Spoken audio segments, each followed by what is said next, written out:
الرحیم الحمد للہ وکفی وسلام علی عباده الذین اصطفی اما بعد فاعوذ باللہ من الشیطان الرجیم بسم اللہ الرحمن الرحیم وما خلقت الجن والانس الا ليعبدون وقال تعالی فی مقام آخر قل هل يستوي الذين يعلمون والذين لا يعلمون انما يتذكر اولو الالباب صدق اللہ العظیم اللهم صل على محمد النبی الأمی وعلى آلہ وسلم تسلیما اللهم صل على محمد النبی الأمی وعلى آلہ وسلم تسلیما۔ محترم حضرات سامعین کرام، اللہ کا لاکھ لاکھ شکر اور احسان ہے کہ اللہ تبارک و تعالی نے ہمیں انسان بنایا، اور مزید کرم یہ ہوا کہ اللہ تبارک و تعالی نے ہمیں مسلمان بنایا، اسلام کا ماننے والا بنایا، اسلام پر چلنے والا اور دین محمدی پر عمل کرنے والا بنایا۔ جب آدمی کسی کو بناتا ہے، کسی کو پیدا کرتا ہے، ہم خود اپنے آپ کو دیکھ لیں کہ ہم جو یہاں جمع ہوئے ہیں یا یہاں ہم ممبئی تک کا سفر کیے ہیں، تو یہاں آنے کا کوئی نہ کوئی مقصد ہے، کوئی نہ کوئی غرض و غایت ہے، کوئی نہ کوئی آدمی کا پرپز ہوتا ہے۔ اسی طریقے سے وہ خالق جنہوں نے ہمیں پیدا کیا، اس دنیا کے اندر بنایا ہے اور اس دنیا میں بھیجا ہے، تو اس کا بھی کوئی نہ کوئی مقصد ہے۔ وہ ہم سے کچھ چاہتا ہے، کسی چیز کا مطالبہ ہم سے کرتا ہے، کسی چیز کی امید لگائے بیٹھا ہے۔ اللہ تعالیٰ قرآن کریم کے اندر ارشاد فرماتے ہیں وَمَا خَلَقْتُ الْجِنَّ وَالْإِنسَ إِلَّا لِيَعْبُدُونَ، کہ میں نے جنات اور انسانوں کو صرف اپنی عبادتوں کے لیے پیدا کیا۔ تو مطلب ظاہر ہوا کہ ہمیں اس دنیا کے اندر جو بھیجا گیا ہے، اس کا مقصد اور منشا صرف یہ ہے کہ ہم اللہ تعالیٰ کی عبادت کریں، اللہ کے علاوہ کسی کی عبادت نہ کریں، کسی کی پرستش اور پوجا نہ کریں۔ تو جب یہی مقصد ہے اور اسی مقصد کے تحت اللہ تعالیٰ نے اس دنیا کے اندر ہمیں بھیجا ہے، تو ہمیں چاہیے کہ جو ان کی منشا ہے، جو اللہ کا مقصد اور منشا ہے، اس پر عمل کریں۔ رہی دنیاوی معاملات، تو وہ اس کی کنڈیشن اور اس کی صورت وہ الگ ہے کہ یہ جو ہم کمانے کھانے یا اسی طریقے سے دنیا کے اندر رہنے کے لیے جو چیزیں کرتے ہیں یا جو طریقہ اختیار کرتے ہیں، وہ بعد میں ہے، لیکن پہلی جو چیز ہے وہ صرف خدا کی عبادت۔ ہر جگہ، ہر موڑ پر اور ہر طرف جو ہے خدا کی عبادت ہونی چاہیے، دوسری کوئی چیز نہیں ہونی چاہیے۔ رہا کمانے کھانے کا مسئلہ، تو اللہ تعالیٰ نے بھی اس پر کسی طریقے کی پابندی اور کسی طریقے کا باؤنڈیشن اس پر نہیں لگایا، بلکہ یہ جو اسباب ہے، آدمی یہ چاہے کہ ہم صرف خدا کی عبادت کریں اور کمائے کھائے نہیں، اللہ تعالیٰ ہمیں کھلائے گا، ایسا نہیں ہے۔ اس پر ایک لطیفہ ہے کہ ایک شخص سے کسی نے کہا کہ اللہ کھلاتا ہے، اللہ کھلانے والا ہے، تو اب وہ شخص جو ہے دنیاوی اسباب کو اختیار کرنا، یعنی کمانا یا مزدوری کرنے کا جو اسباب ہے، جو طریقہ ہے، اس کو اختیار کرنا چھوڑ دیا اور جنگل میں جا کر بیٹھ گیا اور کہا کہ دیکھتے ہیں اللہ کیسے کھلاتا ہے۔ تو اللہ تعالیٰ نے دوسرا سبب اختیار کیا۔ بہت سارے لوگ اس کے پاس سے گزرے، لیکن کوئی اس کو کھانا نہیں کھلاتا تھا۔ ایک شخص روٹی لے کر جا رہا تھا، یعنی اللہ تعالیٰ کی طرف سے جو ہے بھیجا گیا، اور وہ شخص زبردستی جو ہے اس کو روٹی کھلانے لگا۔ تو اب وہ شخص کہتا ہے کہ نہیں، میں خود اللہ انڈائریکٹ نہیں بلکہ ڈائریکٹ اللہ تعالیٰ مجھے کھلائے۔ تو ایسا نہیں ہوتا ہے، بلکہ دنیا کے اندر زندگی گزارنے کے لیے آدمی کو خود سے محنت اور مزدوری کرنی پڑتی ہے، اور یہ جو محنت اور مزدوری یہی ذریعہ ہے اللہ تعالیٰ کا ہم کو کھلانا اور پالنے کا، یہی ایک طریقہ ہے۔ لیکن اب اسی کے اندر ملوث رہنا اور ہمیشہ اسی میں مصروف رہنا، مشغول رہنا، اور جس مقصد اور منشا اور پرپز کے تحت ہمیں اس دنیا کے اندر بھیجا گیا ہے، اس کو متروک ترک کر دینا، یہ ہماری بیوقوفی ہوگی، یہ احمقانہ عمل ہوگا۔ تو دنیا پر بھی عمل کریں، یعنی جو اسباب ہے زندگی گزارنے کے، جو اسباب ہیں، جو طریقے ہیں، اس کو آدمی فالو کرے، اس پر چلے، لیکن جو اصل منشا ہے، جو مقصد ہے، اس پر آدمی اپنا ذہن اور اپنا خیال بیٹھائے رکھے۔ کیونکہ یہ جو انسان ہے، انسان کو جب اللہ تعالیٰ نے بنانا چاہا، تو اس وقت جو ہے فرشتوں سے ایک طریقے کا مکالمہ اور ایک طریقے کا ٹکراؤ جو ہے اللہ تعالیٰ اور فرشتوں کے درمیان ہوا تھا۔ اللہ تعالیٰ قرآن کریم کے اندر ارشاد فرماتے ہیں کہ جب میں نے فرشتوں سے کہا وَإِذْ قَالَ رَبُّكَ لِلْمَلَائِكَةِ إِنِّي جَاعِلٌ فِي الْأَرْضِ خَلِيفَةً، کہ جب میں نے فرشتوں سے کہا کہ میں زمین پر اپنا نائب، اپنا جانشین بھیجنا چاہتا ہوں، بنانا چاہتا ہوں، تو فرشتوں نے اللہ تعالیٰ سے کہا کیوں؟ قَالُوا أَتَجْعَلُ فِيهَا مَن يُفْسِدُ فِيهَا وَيَسْفِكُ الدِّمَاءَ، کہ آپ ایسی مخلوق، ایسی کریچر بنانا چاہتے ہیں جو زمین میں جا کر فساد مچائے، خون ریزی کرے اور ہر جگہ تباہی کا منظر پیدا کرے۔ تو اس وقت اللہ تعالیٰ نے کہا کہ انی اعلم من اللہ ما لا تعلمون، یعنی جو میں جانتا ہوں اس سے زیادہ تم جاننے والے نہیں ہو، جس چیز کا علم، جس چیز کا نالج میرے پاس ہے وہ تمہارے پاس نہیں ہے۔ تو یعنی انسان کو جب بھیجا گیا تو اس وقت بھی مکالمہ ہوا، آپس میں بحث و مباحثہ اللہ اور فرشتوں کے درمیان ہوا۔ پھر اللہ تعالیٰ نے حضرت آدم علیہ السلام کو بنایا اور ان کو علوم سکھائے، اور اس کے بعد کہا یا آدم انبئہم باسمائہم، حضرت آدم علیہ السلام کو فرشتے کے سامنے لے جا کر کہا کہ یہ جو نام جانتا ہے آدم، جن چیزوں کے بارے میں جانتا ہے وہ تم جانتے ہو۔ تو جب حضرت آدم علیہ السلام نے وہ نام پڑھ کر بتلائے تو اس کے بعد فرشتوں نے اپنی ہار اور اپنی شکست کو قبول کیا اور کہا انی اعلم ما لا تعلمون، کہ جو آپ جانتے ہیں۔ اللہ تعالیٰ سے کہا کہ قالوا سبحانک لا علم لنا الا ما علمتنا انک انت العلیم الحکیم، کہ آپ جو ہے بہت بڑے علم والے ہیں، آپ بہت بڑے نالج والے ہیں، آپ زیادہ جاننے والے ہیں۔ پھر اس کے بعد اللہ تعالیٰ نے حضرت آدم علیہ السلام کو اس دنیا کے اندر بنایا۔ پھر اس کے بعد دنیا کے اندر ابھی بھیجا نہیں، ابھی دنیا میں آنے کا پروسیس ابھی باقی ہی ہے۔ حضرت آدم علیہ السلام سے یہی کہا گیا کہ ہم نے جو انسان کو یا تمہیں بنایا ہے صرف اپنی عبادتوں کے لیے۔ اصل یہاں پر جو فرشتوں اور حضرت آدم علیہ السلام یا اللہ کے درمیان جو بحث و مباحثہ یا مکالمہ ہوا، اس کی مین ریزن اور اس کی جو اصل وجہ یہ تھی کہ فرشتوں کا یہ کہنا تھا کہ ہم دنوں رات آپ کی عبادت کرتے ہیں، نحن نسبح بحمدک ونقدس لک، کہ ہم ہمیشہ، فرشتوں نے کہا اللہ تعالیٰ سے کہ ہم تو صرف آپ ہی کی تعریف کرتے ہیں اور آپ ہی کی بڑائی بیان کرتے ہیں، آپ کی حمد و تقدیس کرتے ہیں، پھر کیوں آپ انسان کو بنا رہے ہیں؟ تو اس وقت اللہ تعالیٰ نے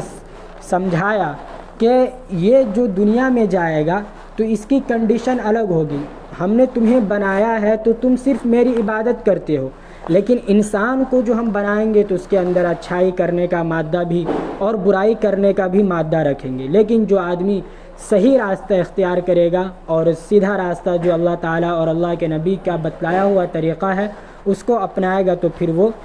صحیح راستے پر اور جنت کے راستے پر گامزن ہوگا۔ کیونکہ اللہ تعالیٰ نے قرآن کریم کے اندر ارشاد فرمایا انا ہدیناہ السبیل اما شاکرا و اما کفورا، کہ ہم نے انسان کو دو راستے بتلا دیے ہیں، ایک شکر گزاری کا اور ایک ناشکری کا۔ شکر گزاری کا راستہ یعنی جو طریقہ آپ صلی اللہ علیہ وسلم یا اللہ نے جو ہمیں بتلایا ہے کہ قرآن کریم پر عمل کرنا ہے اور احادیث نبویہ پر عمل کرنا ہے، سیدھی راہ پر چلنا ہے، تو اس پر اگر ہم عمل کرتے ہیں، اس راستے کو اگر ہم اپنی زندگی میں پروتے ہیں اور اس پر عمل کرتے ہیں تو پھر ہم جو ہے جنت کا راستہ شاکر اور شکر گزار بندے کے اندر جائیں گے۔ ورنہ ہم جو ہے ناشکر، جس کے بارے میں اللہ تعالیٰ نے کہا کہ ایک راستہ یہ ہے شکر گزار بندوں کا، دوسرا راستہ ہے ناشکروں کا۔ تو اللہ تعالیٰ نے قرآن کریم کے اندر انسان کی ہر زندگی، یعنی انسان کی زندگی کیسے گزرنی چاہیے، پھر اس کی تشریح آپ علیہ السلام نے اس کو تفصیل سے وضاحت کے ساتھ آپ علیہ السلام نے کر اور بتلا کر اپنے صحابہ کرام سے ان تمام چیزوں کو بتلایا، کر کے دکھلایا کہ اس طریقے سے سونا ہے، اٹھنا ہے، بیٹھنا ہے، اپنی پوری زندگی کو گزارنا ہے۔ یہ نہیں کہ آدمی تجارت کے اندر، کاروبار کے اندر لگ جائے تو نماز، روزہ یا اسی طریقے سے جو اللہ کے جو احکامات ہیں یا نبی کے بتلائے ہوئے طریقہ ہے اس کو چھوڑ دے، ایسا نہیں ہے۔ بلکہ صحابہ کرام بھی ہمیشہ مسجد میں نہیں بیٹھا کرتے تھے یا آپ علیہ السلام ہی کے پاس ہمیشہ نہیں رہتے تھے، بلکہ وہ لوگ بھی جس طریقے سے ہم لوگ تجارت میں، اپنے پیشہ میں، اپنے آکوپیشن کے اندر اور اپنے پروفیشن کے اندر جس طریقے سے ہم لگے ہوئے ہیں، اسی طریقے سے صحابہ کرام بھی تجارت کیا کرتے تھے اور منڈی میں جا کر مال کو فروخت کیا کرتے تھے، لیکن اس کے ساتھ ساتھ، دنیا کے ساتھ ساتھ اخروی زندگی کو بھی وہ اپنی زندگی کے اندر لایا کرتے تھے۔ تو یہ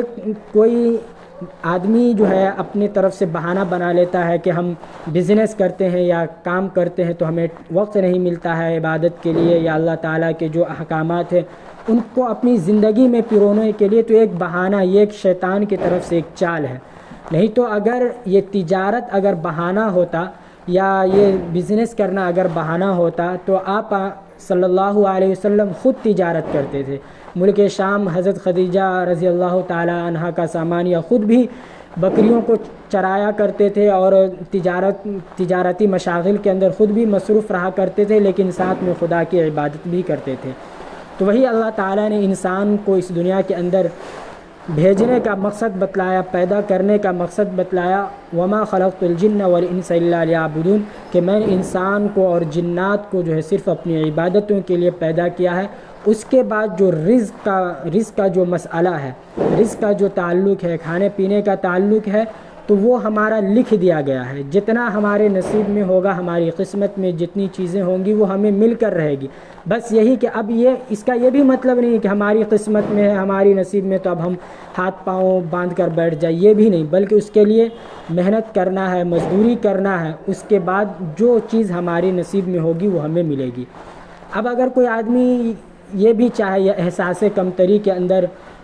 احساس کمتری کا شکار ہو جائے کہ ہم اتنا محنت کرتے ہیں، ہر جگہ بزنس کرتے ہیں یا اتنی مزدوری کرتے ہیں لیکن پھر بھی آمدنی اچھی نہیں ہوتی ہے، تو وہ اس کی ٹینشن آپ کو نہیں لینی، بس خدا کی عبادت کرنی ہے۔ اور اس کے بعد آدمی کا رزق متعین ہے، آدمی کو جتنا رزق رہے گا وہ آدمی کو مل کر رہے گا، بس اپنی طرف سے تھوڑی سی کوشش کرنی ہے۔ تو کہنے کا مقصد یہ ہے کہ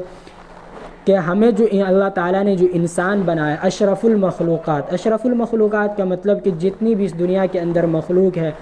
چرند پرند یا کیڑے مکوڑے جتنے بھی ہیں، سب میں بہتر ہے، سب میں اشرف ہے، سب میں اچھے ہیں، سب میں جو ہے تعظیم اور عزت جو ہے اللہ تعالیٰ نے ہمیں دی ہے اور ہمیں اشرف المخلوقات بنایا ہے۔ تو جب ہمیں اتنی اللہ تعالیٰ نے رسپیکٹ دی ہے اور ہماری عزت کی ہے، تو ہمیں بھی چاہیے کہ جس مقصد کے تحت اور جس منشا کے تحت اللہ تعالیٰ نے ہمیں پیدا کیا ہے اس پر بھی ہم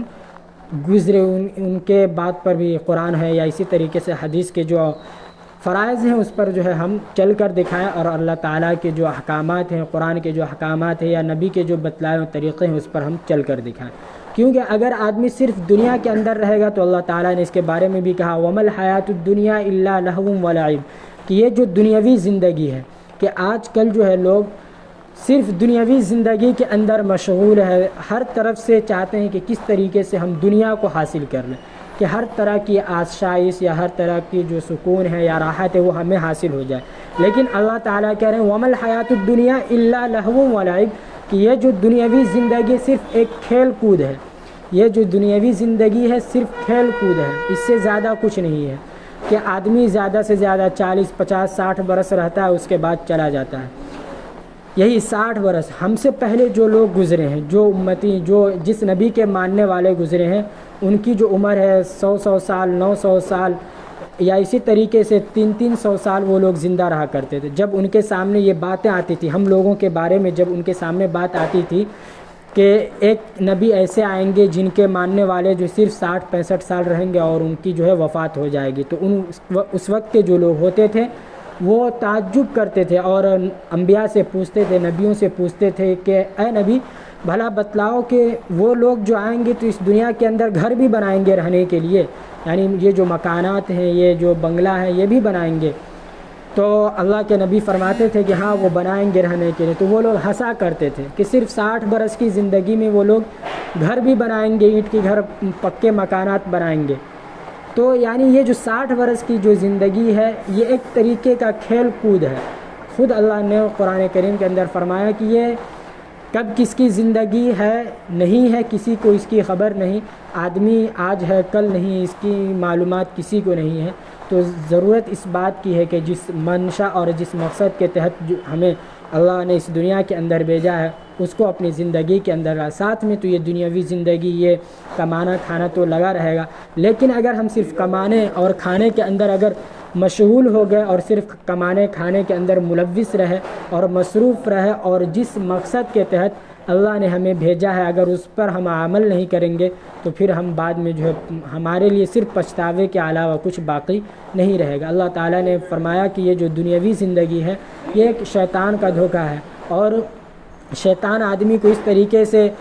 دھوکے میں ڈالتا ہے کہ آدمی تصور بھی نہیں کرتا، آدمی خوش فہمی میں رہتا ہے کہ ہم جو ہے بہت اچھا کام کر رہے ہیں، لیکن یہ صرف شیطان کا دھوکہ ہوا کرتا ہے. تو ضرورت اس بات کی ہے کہ ہم جو ہے اپنی زندگی کے اندر قرآن اور نبی کے جو فرمان ہیں، نماز کا جو نماز ماشاءاللہ یہاں پر ہو رہی ہے، ہم لوگ بھی جو ہے اس کا اہتمام کریں، شروع کریں.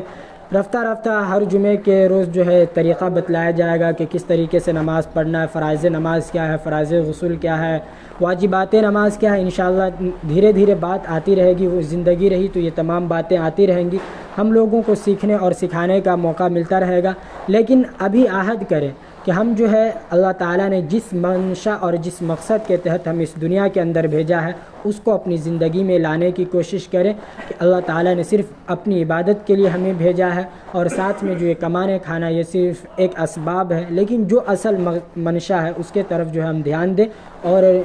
اللہ تعالیٰ کے جو احکامات ہیں جس میں اللہ تعالیٰ راضی ہوتا ہے، جس میں اللہ تعالیٰ خوش ہوتا ہے اس کو اپنی زندگی میں لائیں. تو وقت میرے خیال سے نہیں ہے، پھر انشاءاللہ 15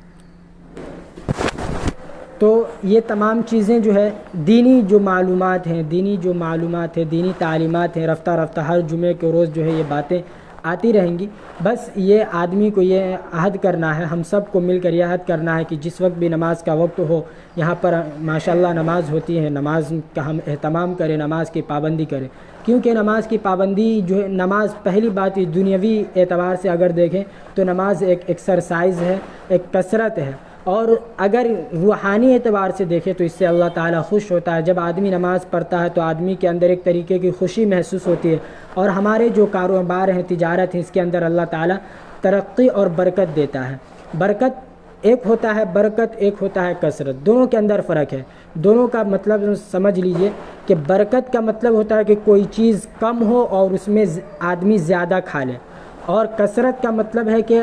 کوئی چیز زیادہ ہوگی لیکن آدمی زیادہ نہیں کھا پائے گا، یا اس کا جو پیٹ ہے وہ نہیں بھرے گا. مثال کے طور پر اگر ایک پیالی دودھ ہو،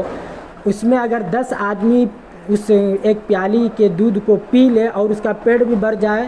تو یہ برکت کہا جائے گا. لیکن اگر 10 پیالی دودھ ہو لیکن آدمی کا پیٹ نہ بھرے تو اس کو برکت نہیں کہا جائے گا، اس کو کثرت کہا جائے گا. تو برکت کا مطلب یہ ہے کہ آدمی جو کام کرتا ہے تھوڑے ہی وقت میں کام کرے گا، لیکن اللہ تعالیٰ کے طرف اللہ تعالیٰ سے اپنا تعلق جوڑے رہے گا، اپنی جو سچویشن ہے وہ خدا کو بتلاتا رہے گا، تو اللہ تعالیٰ ہمارے تمام مصیبتوں کو جو ہے وہ دور کرتا رہے گا، اور ہماری پریشانی دور ہوتی جائے گی، ہماری زندگی کے اندر خوشی آتی رہے گی.